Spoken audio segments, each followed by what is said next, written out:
In the last 2 months, there have been several reports on ATM and credit card theft and fraud. Victims of such crimes lose as much as 100,000 pesos in one banking day. One ATM card fraud victim lost a total of 400,000 pesos in one day after thieves withdrew money from her ATM account 10 times until the account was drained. Other victims are unknowingly charged with bogus purchases using their credit cards. Some are charged for something as small as dinner at a restaurant, while others are charged for buying branded items in foreign countries. With the Christmas season just 3 months away, it has been predicted that more of such crimes will occur. What are the different ways thieves can get access to a person's ATM account and credit card? How can a person protect himself from ATM and credit card fraud? What are banks and the authorities doing to protect people from ATM card and credit card fraud?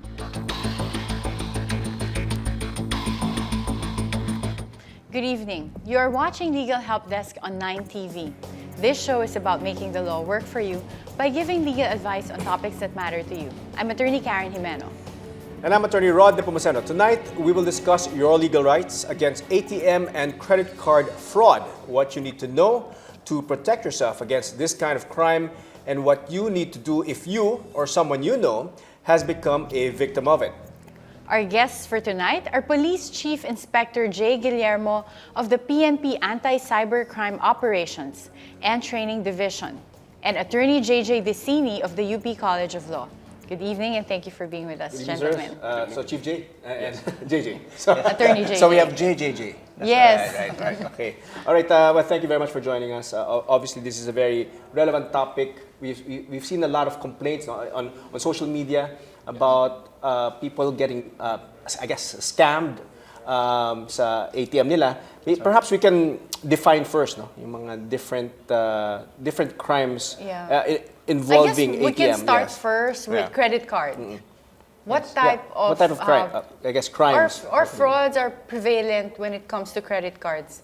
Well, I guess there are different kinds of ways you can be defrauded. Credit cards. So I guess you can split them between offline and online fraud. I guess on offline fraud, one of the things that we're worried about is a practice called skimming.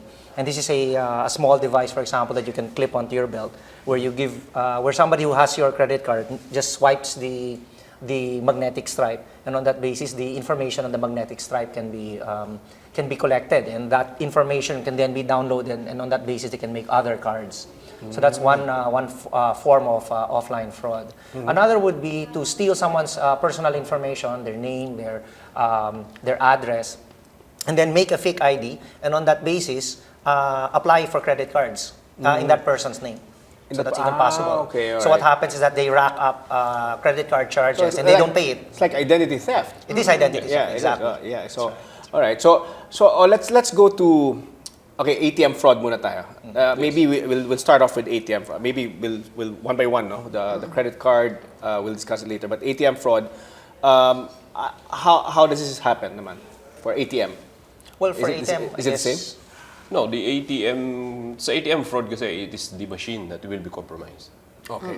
Now, how does this work? They are putting a device. It can be a skimming device. It can be a camera. Okay. It can be through the pad. The pad itself. Yeah. So they will capture all the PIN code. All right. Okay. And then if they capture the information through the ATM, there will be a card reader. And they will transfer the information to another card.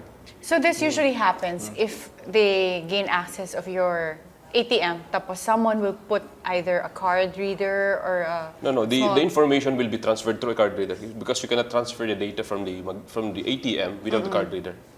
So you're saying that someone puts it in the machine itself? Yes. Okay. Is there a way to identify that? On the part of from the bank, it's very hard for them. It's only when they know that a certain ATM is compromised when they receive a report coming from the owner of this account. But if I'm an ordinary ATM user and I'm trying to get money from an ATM machine, do you have tips on what I should check? Yung Yes, lalagyan ba ng there are slot tips. or yes. Because the slot card, or if you are putting the ATM card through the machine, sometimes they cover that slot part or the slot card that will capture. So as we are looking for the ordinary ATM, there was a light that's blinking. Right. So other schemers, they will put a capturing device there. So the light that is blinking through the machine, it would be covered. So hindi mo siya makikita na umiilaw. Ito yung ginagamit Yeah. nila to capture The data from the ATM card. So basically, if I enter my card and it's not blinking, then I should be worried. The ATM is compromised, the machine. But in that case, in that scenario though, my card's already being compromised, diba? Yes. What can I? So Report mo when they agad siya. will get out, you have to change your PIN. Pin right away. Yeah. But ako naman, I'd like to go back sa credit card because meron nga offline and online. And actually, recently, my husband was just saying, kaninang umaga, your topic is very timely because one of his partners, for instance, got a call from his credit card company here in the Philippines and said that they are putting a stop muna to the use of his credit card because they've noticed a jump in expenses worth over 300,000 pesos made to his card, and he's actually out of the country. So, pag ganon, what's the liability of the bank in terms of, one, having you giving you right away some other credit card that you can use, and second, making sure that you will not be asked to pay for any of the fake or fraudulent charges? Yeah, so what will happen there is that the bank that issued the card will require the cardholder to submit a dispute form. And then the dispute form is then presented backwards to the network, credit card network, whether it's MasterCard or Visa or JCB. And then when the charges are successfully disputed, then it is the merchant who will suffer the loss. So the bank will not collect from the cardholder. The bank, to secure the cardholder's rights, will usually cancel the card then and there and hand deliver a new card for the So cardholder. the bank will not pay the merchant.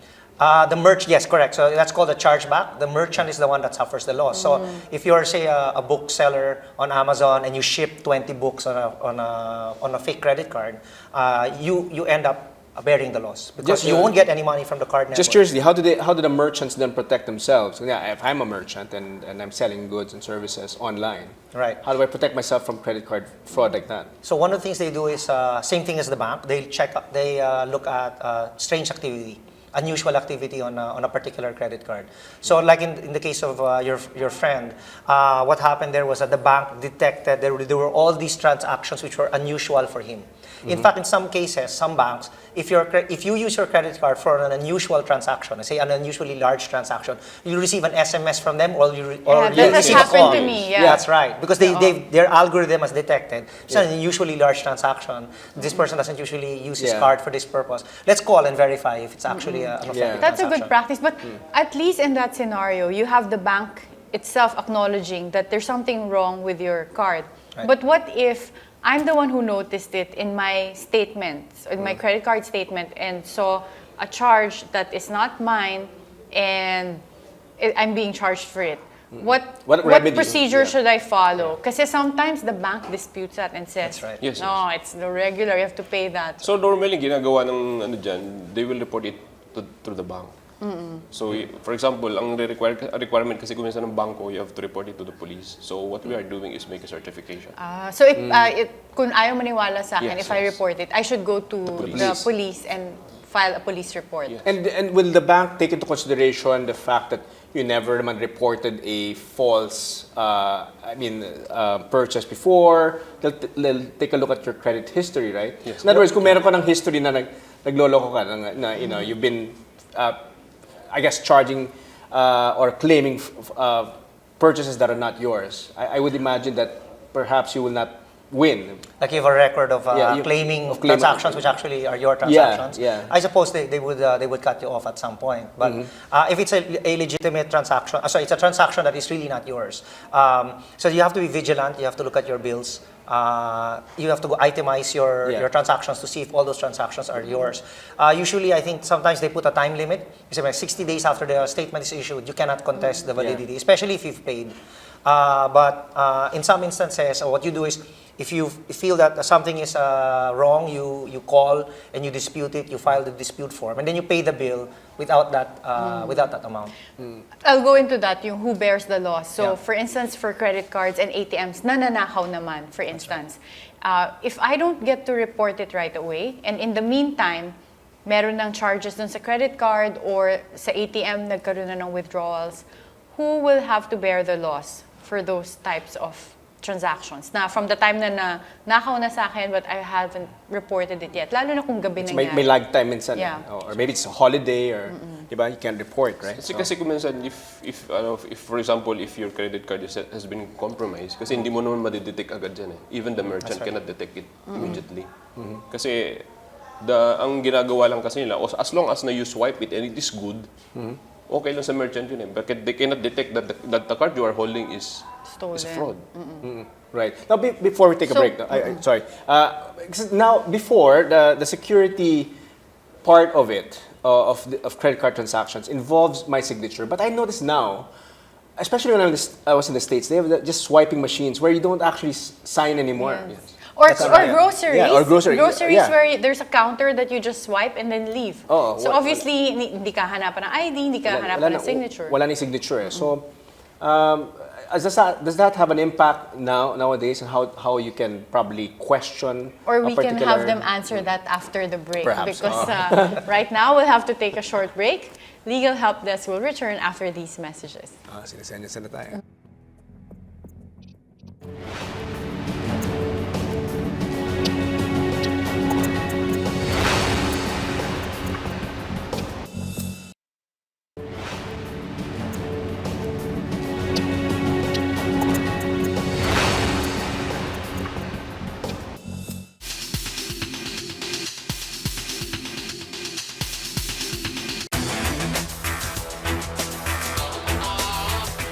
In the first half of the year, news of ATM theft and fraud have become rampant.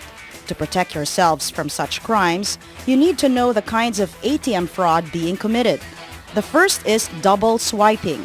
It is the oldest and most common method wherein a second person like a waiter or a store employee swipes your card twice at the cash register to capture the card number.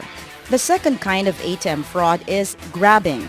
The thief would place an item, sometimes a chewing gum, inside the card reader to prevent card owners from removing their card from the slot.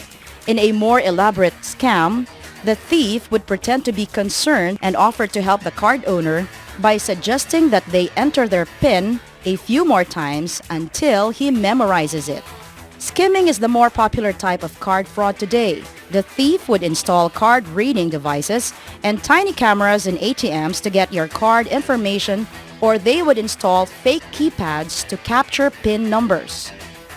Thieves carefully orchestrate ATM withdrawals, meaning in one day, they max out cash withdrawals and wait until after midnight for the next round of withdrawals until the account is drained.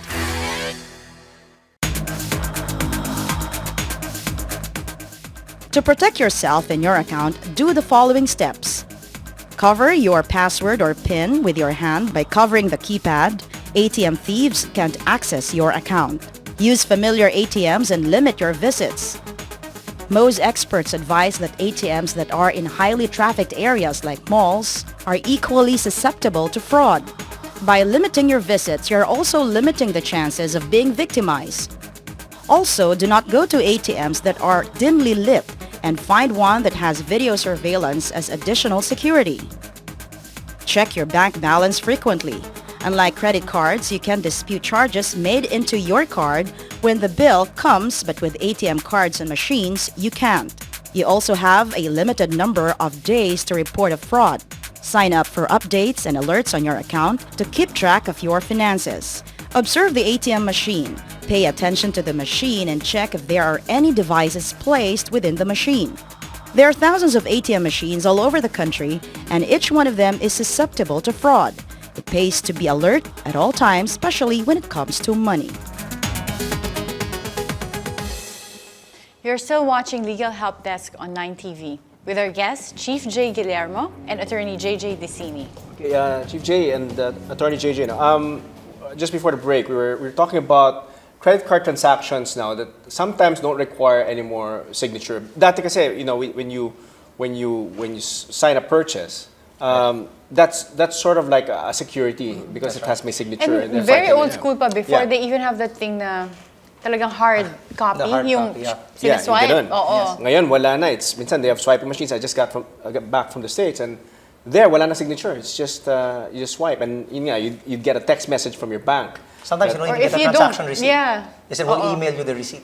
Yeah. Yes, So exactly. in that case, if you've already basically lost your card and someone's already using it, if you incur charges prior to you reporting, what's your argument there with the bank? Are you required to pay for those purchases, or can the bank argue that you didn't report it right away, Right. so you have to pay for all of those fraudulent transactions? So a lot of these credit card issuers have 24-hour hotlines, especially for lost card reporting. In fact, when you call these hotlines, normally they have a separate hotline for just reporting a lost card, or there's a priority lane where you can report lost cards. Now, normally they'll give you like let's say you just lost it, you lost your wallet, they'll give you like maybe 48 hours, they'll suspend the card before they actually cancel it. But their standard position is that any transactions that happened before you reported it are for your account. Now, if you're lucky and the person used it in a situation where they were asked to sign, then you can dispute the transaction on the ground that the signature is different from yours. Okay. If indeed the signature is different from yours. And And in therefore, that- the merchant will have to bear the loss. Yeah, because for the merchant, being negligent not to check. Yes, not to check. They They can should- check. they should- because- that's their job. Yes, that your signature's on the rear of your card, and they can compare. They're Now, supposed to. what are banks? Obviously, everyone's concerned about this. I guess my question is, what are the banks doing to ensure to protect the consumers who are using these cards? We've been Yes. talking to the banks that they should add another security on it. Kasi talagang ang magnetic stripe is talagang ano po kasi yan eh. Talagang susceptible talaga. Susceptible to fraud po yan. Okay. Si Chief J kanina was saying that even with credit cards, merong scam or pinapalitan yung name. Ito po yung tinatawag din ng cloning. Kasi yung paggawa po ng card, kasi ngayon, di ba, sa mga offices, gumagamit po ng magnetic stripe. Yeah. So, ganun din po yung principle nun. So, if I have the card and I have the machine, I can copy, for example, I have the bank information, I can transfer it to another card and I have to use my own name. And in the meantime, na-charge siya dun sa So, real to the owner of the credit card owner. yes, to the true owner of the In bank other words, account. your name will not appear electronically. It's Yes. just the account The number. account number. Just So swipe for na example, lang yung ng swipe. sinasabi nyo nga kanina na pipirma, kaya ko rin pumirma kasi the signature that will appear on my credit card will be my signature. So if pag I will sign the mga transactions ko, that's the same with the signature that will appear on the card. And in this case, this is more difficult because the real card owner does not even know na may fraud na nangyayari Yes, because yes. hindi naman nanakaw from him or her. Physically, the ATM. Yes, so, Or the credit ATM. So in that case, who bears the loss? Kunwari, in the meantime, meron na nag-withdraw ng pera because na-copy yung card ko. So may mga nabawas na, like let's say 50 or 100,000 pesos, or meron na mga na-charge sa akin na malalaking amounts. What can I do as the owner of the real card? Right, so in the situation mentioned by Chief J, what happens is that it's my credit card information, but he puts it on a card with his name and his signature. Yes. So from the standpoint of the merchant, nakita niya na Same. nagmatch yung signatures. Well, if it's my card information, I can still dispute the charge because I only authorized the bank to approve charges with my signature on it. Yes. And those are not my signatures. So I still have a defense. And the bank will again charge it back to the merchant. So the merchant will always, that is the standard industry practice. It's the merchant who bears the loss. So it's the merchant who has to be very vigilant in making sure that the charges are. Now, at the are same time, the Kawawa pala yung mga merchants, well, at the same time, if they're at the same watching time, this, though, Yes. poor merchants. at the same time, I would assume that the reason why the merchants are allowing this is because if they don't have this electronic payment system, Limits their market. limited yung market nila, di ba? right. There's That's less sales, no? So, what do they do? Do they normally insure themselves against these Or is type that of even an transactions, or it's part of the insurable laws? interest? I'm sure you can get some insurance for that, and then basically just pay the premium. Or it's part of the cost of operations? I think it's just part of cost of doing business. Oh. So in the case of your risk is less if you're an online business. If, for example, all you do is say give access to a certain content. Once you've determined that the card is fraudulent, then you just cut off access, and you still have all the goods with you, so to speak. It would be more difficult if you were selling actual items, because the items would have been shipped out by the time you discover that the transaction has been disputed. And then you don't have the item and you don't get the money, so you suffer an actual loss. All right. Okay, so we have some questions from our viewers. Attorney JJ and Chief J will help us in answering them. Mon is asking, I am an OFW working in Singapore. The bank renewed my credit card but sent it to my old office instead of my home address. In 2 weeks, my credit limit of 165,000 was reached. The thief was an old office mate. What case can I file against this person? Do I have to pay the amount charged to my credit card? So someone used someone else's credit card. Nag-shopping spree yung Nag-shopping old spree. office mate niya. I used Karen's credit card. Ganun, parang ganun. So in this There is case, a law, yung Republic Act 8484. That is the Anti-Access Access Device Act of 2008. Okay, that's specifically. Yeah, this it specifically for has the credit criminal crisis. Yes. penalties, right? Like imprisonment and fines. fine. So this is what our viewer can file against his old office mate. Yes, ma'am. But in terms of paying yung 165,000 na chinarge dun sa credit card niya, will he be required Able to by the dispute. bank to pay? Yes. I think he'll be able to dispute that because the signature will probably be different.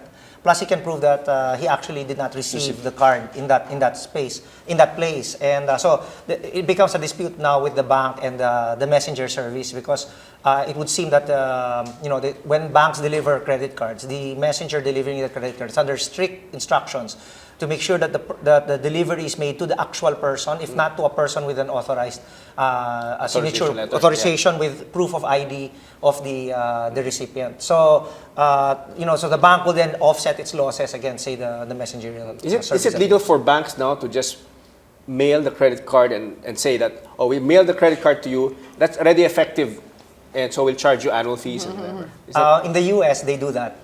They'll mail you a card. It's not activated, but the moment you use it, it's activated. yes. They do it here as well. Yes. I've received, I've received two cards, credit cards. But by maybe hand delivered to your house. Not No, meaning not through the postal service. I Yes, think that would be yeah. a bit Yeah, risky. you have to receive it, yes. Somebody has to physically receive it, even though you have no relationship with that bank. They'll just send you a card. Yes, and then it's not activated. and you can dispute that. You can dispute it if it's used by others. by someone else. Yeah, Yeah. and if you've never used it. All right. Yes. Okay, our next question is from Pierre. While vacationing in Boracay, 2 transactions totaling to 10,000 pesos were made at a restaurant in Metro Manila. I later learned that the thief attempted to make 3 transactions, but the third attempt was denied due to lack of funds. I already called the bank for help, but so far they have yet to do anything regarding my case. What are my other options for this case to push through so that I can get my money back? Parang debit card yun, no? Kung Yeah. Yes. See, he it's was like, saying na nakuha na yung charge pera. na, oo. it's like insufficient funds. eh? Oo.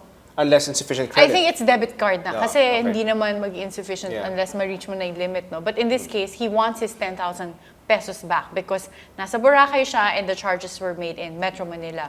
How can he compel the bank to charge it back to Yes, him? sabi ko nga kanina, for example, if there are cases like that, kailangan pumunta siya sa police to make for a us- report. Yeah, yeah.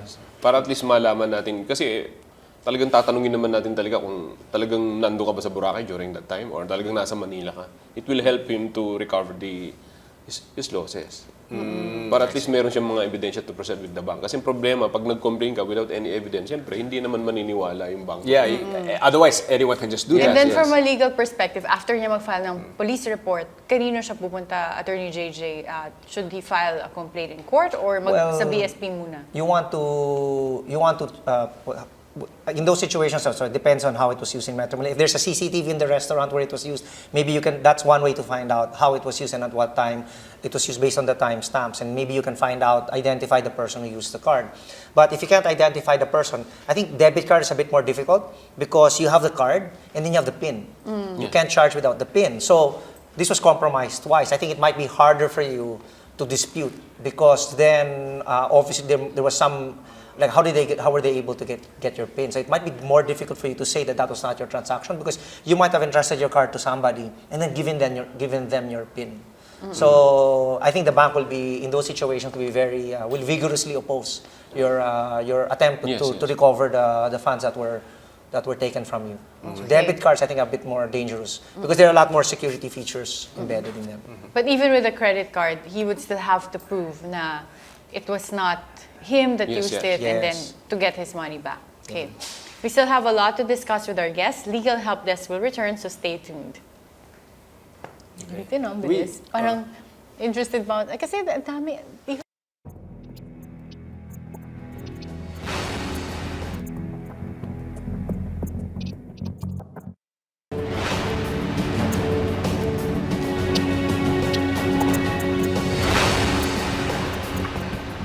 You're still tuned in to Legal Help Desk on 9 TV with our guests, Chief J. Guillermo and Attorney JJ Decini. All right, let's talk about the various cases that you can file, assuming that we can find the perpetrator now. But we know that it's very difficult to really discover kung sino nag-commit ng crime. But let's say you have someone in mind, or you have an idea. Like what possible cases can you file? I know that you mentioned the Republic Act 8484, and can you also file cases under the general provisions of the Revised Penal Code on fraud? Or well, if you use the computer and let's say it's an online transaction, you might be able to file a case under the Cybercrime Prevention Act. Section 6. Yes. Ito yung mga online purchases online or pag ginamit yung purchases. credit card mo to pay for mga online tickets or basta anything Or online. you can try identity fraud, which is also punishable under the Cybercrime Prevention Act.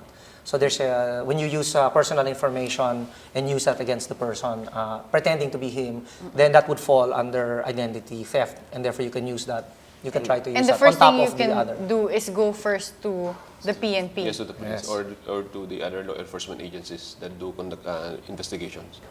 So it's essential to have a police report first, or it's Yes, very yes. helpful. So, Okay. talagang yun naman ang requirements ng bank. what division? I'm sorry, they go to your division. Yes, to the PNP at Cybercrime Group. Cybercrime group. Yes, So, Pati We are- po dun sa Republic Act 8484 when it comes to mga credit cards, Yes, yes, ATM, yes. yung they go to the cybercrime Yes, division. Okay. now, what are the other forms pa? No? I mean, we mentioned ATM, credit And card. of course, pag ninakaw online. yung credit card mo, that's theft, right? So, kung traditional revised penal code, kung nanakawan ka ng wallet, Yeah. yan, pwede mong file ng theft. That's right. Stealing, parang taking your card in itself is stealing property, di ba? Yes. That's Doon right. po sa Without 8484 even using it yet. Yes, doon po kasi sa 8484 may section doon na any possession of a credit card kung hindi mo pangalan or you have intention to do fraud, so punishable din po yun. Okay, let's talk about how people can protect themselves. We had a video earlier. Yun nga, yung mga the likes of, you cover your the pad, no, while Yes. while you're typing your PIN, etc. But you mentioned earlier that parang they can fake Well, the they can pad. defeat that. Yeah, They can fake the defeat pad, that, right? yes. So, what else? What kind of protection or precautionary measures can people take, no, to Siguro to the prevent best, this? the best thing is, for example, nasa inside ng mall yan, this is very good. Yung Kasi maraming ATM, tao. yes, maraming tao. Or yung kailangan pag pumunta ka dun sa loob ng bank, kung minsan kasi may ATM mismo sa loob ng bank. Inside the bank. Inside the bank. So mas ano yan? Yes, and then wag kang do not withdraw to any ATM during 12 in the midnight up to 3 in the morning or between 10 p.m. up to the morning. Kasi yan ang time na these criminals are, they are getting information, they will harvest information. And kanina, Attorney JJ also gave a very good tip na because meron nga magnetic strip minsan that detects your ATM PIN code and it's laid over dun sa mismong ATM Keypad. pad. Yes, keypad. So usually look for either a sign where some banks Right. post. They post what the machine is supposed to look like. So if the picture doesn't match what you're seeing, then you know that a device has been installed on that machine, and therefore someone is trying to capture information. No, as we know in the principle of law, diba, when you're filing a criminal case, for example, you have to know the accused, diba? In this case, more often than not, you don't know, diba?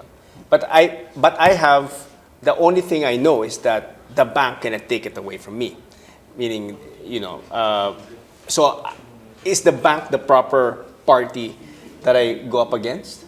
No, ang ginagawa kasi natin minsan, talagang, for example, kasi my card has been compromised. Kung minsan kasi the bank will pay. And for example, Iba. nahuli natin yan, and the bank will become the complainant. Against that person. Yes, Who, So hindi na nila ini-istorbo yung mga victim ng fraud. Okay. What if it comes to the point na, remember if meron charges against you, tapos kino-contest mo nga, but the bank refuses to pass on the charge either to the merchant or refuses to believe that it's fraudulent, or even if it's fraudulent, gusto ka pa rin i-charge. So basically, paulit-ulit na lumalabas sa credit card statement mo yung charge, or they keep harassing you to pay for the balance. What can you do?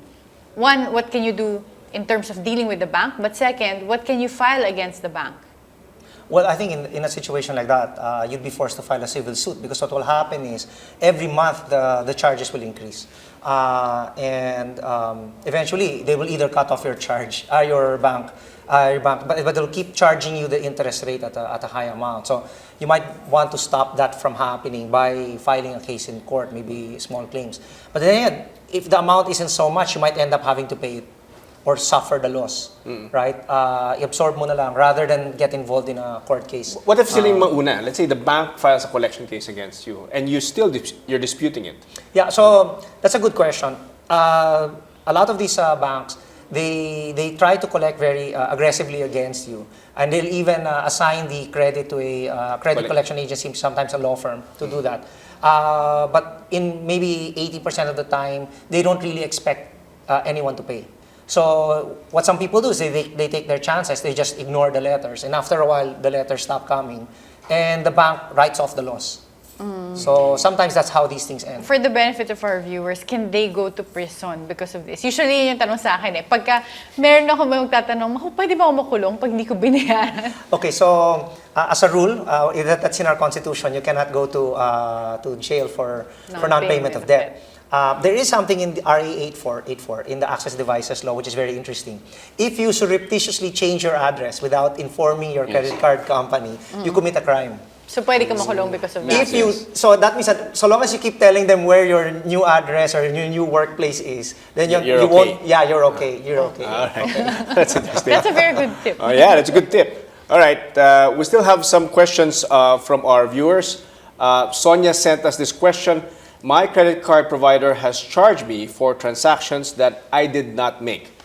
3 charges appeared on my bill. I disputed this with my credit card provider, but they asked me to give them 75 days to investigate my case. But then, the questionable charges will then be overdue, and I'll be charged with late fees, probably also interest. What is the best thing to do about this?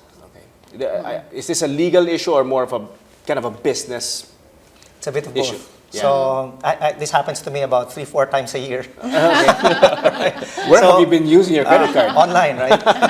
Okay. So if you truly believe that that transaction is false, right? It's not your transaction, you're better, you can contest it. You keep calling the bank and you tell them, I'm disputing this, I'm not going to pay the charges. So in that situation, you're confident that you will not have to pay that in the end, that they will resolve it in your favor.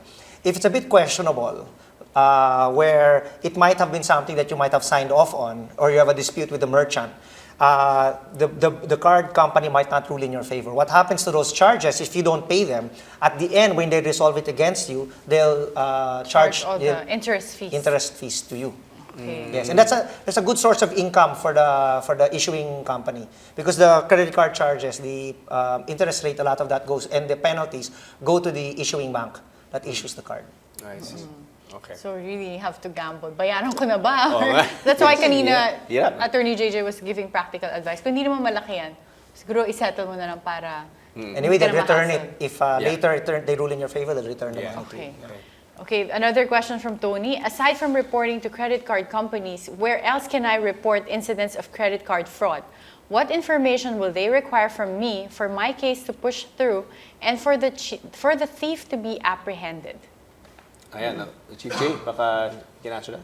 Yes, kasi talagang we've been talking with the Bank Security Managers Association and the Credit Card Association of the Philippines. They are the one who are in charge. Yung sa ATM is the BSMA. So talagang you have to file a proper complaint with the police. As an additional Ang evidence. PNP ba, Chief Jay, up to date naman sa technology that's available in Yes, protecting yes. them, no? So yung the advanced technology that banks have, you're quite familiar with Yes, those yes. technologies. Kasi there is a continuous collaboration with the bank and also with the credit card associations. But according to, I see some documents there of data. No? Yeah, Nag-increase ba?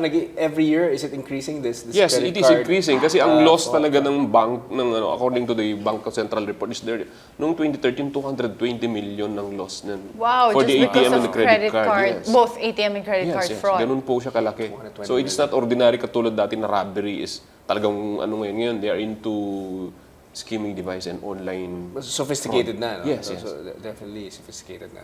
So, and again, at least insofar as earlier, Attorney JJ provided some tips. Anong other tips that you can provide for our televiewers na yung... Lalo na in terms Yeah. of Ano yung mga picking re- kung ano yun? saan ka bibili online. Kasi minsan meron siguro talagang mas dubious na Yes, yes. online sellers na pag doon mo ginamit, mas malaki yung risk na Kasi talagang credit card fraud. pag sa website, meron kasing minsan kinokopya talaga niya yung original website. So may mga phishing sites. Sometimes hindi rin we cannot detect it. Pagka talagang hindi natin kilala talaga yung website sa pinupuntahan natin. Dapat ideally someone Yes. that's reputable and, it's, I mean, the sites that are known to really deliver naman. No? It must be secured. For example, dapat yung HTTP with an S. So for example, nag-online ka lang yung direct na www. Lalagyan mo HTTPS. Yes. right. So dapat may ganun siya. So if you are doing online with yung www Dapat- without any Dapat it's a HTTP. site with an S, Yes, HTTPS. yes. All right. That's, It's secured. It's an encrypted session. Yes, yes. Okay. Okay. All right. We have our Very last good question no? From Reb. What if the transactions made to my credit card were done in a foreign country? Do local authorities have jurisdiction over incidents like that? Very good question, Reb. It happened to my own father before. Yeah, it happened to me. Nasa Pilipinas na siya, tumawag yung bangko. Bakit dalawa yung nag-charge nandito sa Pilipinas and nasa Europe? So, It's yeah. doppelganger. Paano po yan? On the part of the Chief? PNP, pag mga ganyan, we've been receiving reports like that. So, ang ginagawa natin, we have to coordinate with Interpol kung saan yung merong fraud na nangyari or your ATM has been, or the credit card has been compromised. We will submit a report to the Interpol also. And then they will furnish the local law enforcement from foreign countries. Pero from your experience pa, nag-work ba yan? I mean, Yes, you go yes. to Interpol, nadidetect nila? Nadidetect din nila. So, yung ginagawa kasi nila, for example, yung hindi lang kasi dito sa Pilipinas, sa ibang bansa din. For example, the credit card has been compromised din doon and they detected na ginamit dito sa Pilipinas. And also, they will furnish a copy from us. For them to Lastly, study. These are international networks. Yes. So Yeah. MasterCard here is MasterCard everywhere else. So if the MasterCard network internationally will resolve the issue within their own rules. Itong, I know this. I know someone personally who did this. No, she basically told her sister, "Hey, let's max out your card." Sa States, huh? Interesting. So used everything, the cash advance and everything, and purposely left the U.S. and came back here to the Philippines. And obviously, ibang jurisdiction na. Yung ba, what kind of crime is that? Yung It would be subject to Well, the laws okay, so the abroad. penalty for that actually is not, I mean, because they can argue you can put me in jail for non-payment of debt, right? So there's that. Yeah. But in the US, the penalty is that your credit rating will go crazy. So your credit rating will go down, and there are many things you can't do if your credit rating is bad. In this country, we're trying to do that. We do have a credit rating bureau, and there's a government agency where the government is trying to get all this information out there so that credit card companies will know what is the credit rating of a particular individual. And this will lead other people, like say if you want to rent a house, it might get to a point where you want to rent a place to live. They won't rent into you unless your credit rating is good. So that will be the penalty. You don't want to screw up your credit rating because there's so many other things that That you you can't can't do. do. Yeah. And also, Rod, if it is considered a crime in the U.S., they might be prosecuted in the U.S. So probably next time they're back in the U.S., Yeah, maaresto sila, di ba? But that's a crime in the US, Yeah. diba? For example It might po be- it might be na fraud. proven guilty, and siyempre magkipag-coordinate din sila law enforcement rin from the Philippines. Kasi people can do that. They can max out their card and just run away. Try Some to some people do that here as well. They max yeah. out, they migrate. Yeah. So if they get deported, they get into trouble. escape. Okay. All right. Sige, it is a crime. Don't do it. Yeah. Okay, but thank you so much again. Attorney JJ, thank you for taking the time to be here. He's actually an expert in cybercrime law. He was one of the people who orally argued for the constitutionality of the law. So Right. he's really an expert on that. And thank you for taking the Thank time you. to be here. And of course, our chief Thank PNP you. from the Cybercrime Division. And for people who have been defrauded, he's a good person to know. Tandaan niyo po yung mukha niya because you can report violations to his division po. Thank you, Chief J. Guillermo, for joining us tonight. So thank you. All right. Okay, stay tuned. Legal Help Desk will be back after this break.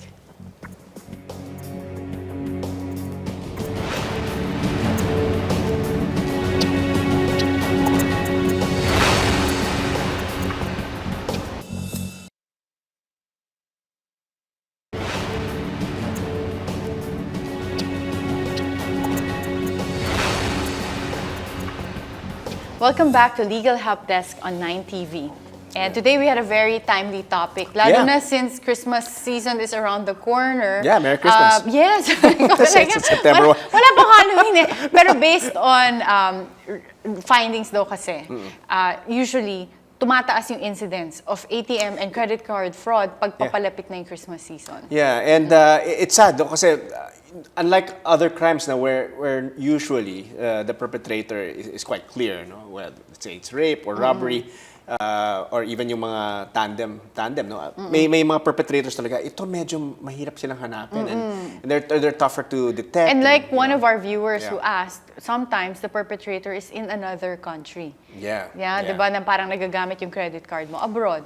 Correct. But I think one of the important things we learned today is you can find measures to guard yourself against fraud. So one, when it comes to credit card, be religious in terms of checking your credit card statements para lalo na kung maliliit na yung amounts na mali na na-charge sa inyo or fraudulent charging, makatch nyo agad. And then, another thing is, kanina, Attorney JJ was saying during our commercial break na usually yung strip, yung pag hinand over nyo to a waiter or to someone else in an establishment yung credit card nyo, bantayan ninyo kasi normally daw meron lang belt na isa-swipe lang nila tapos pag na-copy na nila yung magnetic strip, that's where they can copy your They can important details and yun na yung pwede nilang magamit yung credit card fraudulently. And in case manakaw naman yung credit card, you have to report right away. So your banks usually have a 24-hour hotline. So report the loss right away because usually kung merong charges against that card from the time na hindi nyo pa na-report, that's when it becomes a gray area na pwede kayong ma-charge pa rin ng bank ninyo even if nanakaw na sa inyo yung credit card. And also, yun nga, if you have questions about your credit card, no, may mga certain charges there, and you feel that man you have proof. For example, you were in Boracay, and then your card was being used in Metro Manila. If you have the proof that you were indeed physically in Boracay, then you have to, I guess, come up with documentary evidence, no? Your airplane ticket and your hotel book, your hotel voucher, and use that. Go to the PNP Cybercrime Division, and using that police report, you can actually then now make a claim sa bank nyo, no? Sa issuing bank nyo. So it's not lost, no? Whenever, but it is a hassle.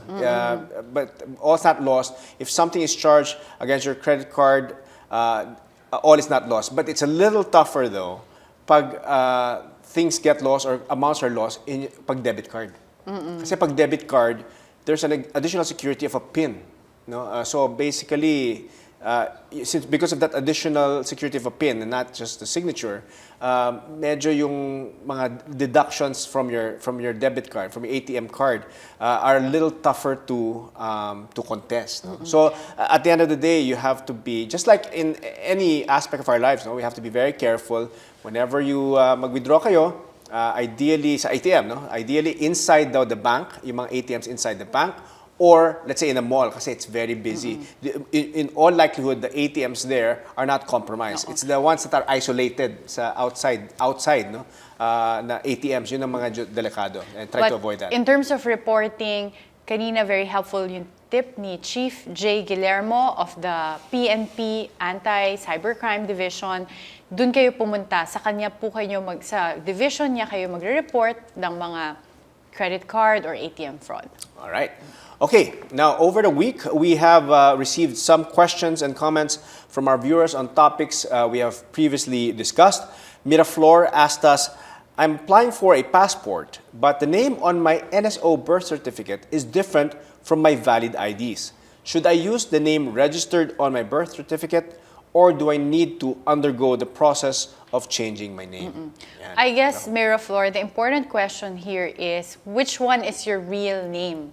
Kasi, of course, in terms of for legal purposes, yung birth certificate mo that's registered with the NSO prevails over your other IDs. So, what you can do is, kung mali yung nagre-reflect dun sa birth certificate mo, you will have to file a special proceeding for change of name, lalo na kung hindi lang clerical error. Clerical error, as in halatang typographical error lang, you don't have to go through a special proceeding. You can just go to sa register para baguhin nila. Pero if it is really a name na from, kunwari, instead of Karen, ang nakalagay Catherine, then you have to undergo a special proceeding to change the name in your birth certificate. And then, pag tama na kung ano yung nasa birth certificate, that's when you can start changing your other legal IDs to reflect what is written in your birth certificate. Kasi quite important, I think, in other words, if you're thinking what you should put the one in your birth certificate, even if you think it's wrong. No? It's hard, I guess when you're saying it's wrong, all your life you've been using a particular name, and then as it turns out in the birth certificate it's totally different. I know some cases like that, no, where they know that their name is like this when in fact the birth certificate is totally different. But just to play it safe, you have to use the one on your birth certificate. If you had a choice now between your valid ID names and your birth certificate, the answer is use your birth certificate name. All right. Okay. Another, we have a post from Doy. Oh, this is not a question, but a comment. Thank you so much. Thanks for the informative and enlightening discussion, especially about the lemon law. My wife and I enjoy watching your show. Keep up the good work. And thank you, Doy, for sharing your thoughts with us. That's very appreciated. Good work on that. I wasn't around for the lemon law. But you were enjoying it in the US. I was enjoying it. I was enjoying the show. I watched you. So, all right. So good job on that. Now, from Justin, he wrote, as a viewer, I really appreciate your show for giving legal advice. Unlike other legal shows that are overly dramatic and sensationalized, you have a notch because you try to explain the law clearly and in an intelligent way. Thank you and more power. Thank you. Thank you, Justin. Thank you for that. That's a fantastic comment. And thank you to all those who are sending your comments and suggestions, bad or good. We always accept them and make sure that we try to improve the show every week. So that's all the time that we have for tonight. We'd like to thank our viewers for sending in their questions via social media pages. I'm Attorney Rod Nepomuceno. And I'm Attorney Karen Jimeno. If you have any questions on our topic for tonight, post these on our Facebook and Twitter pages. Join us again next Monday as we discuss your legal rights. Good night.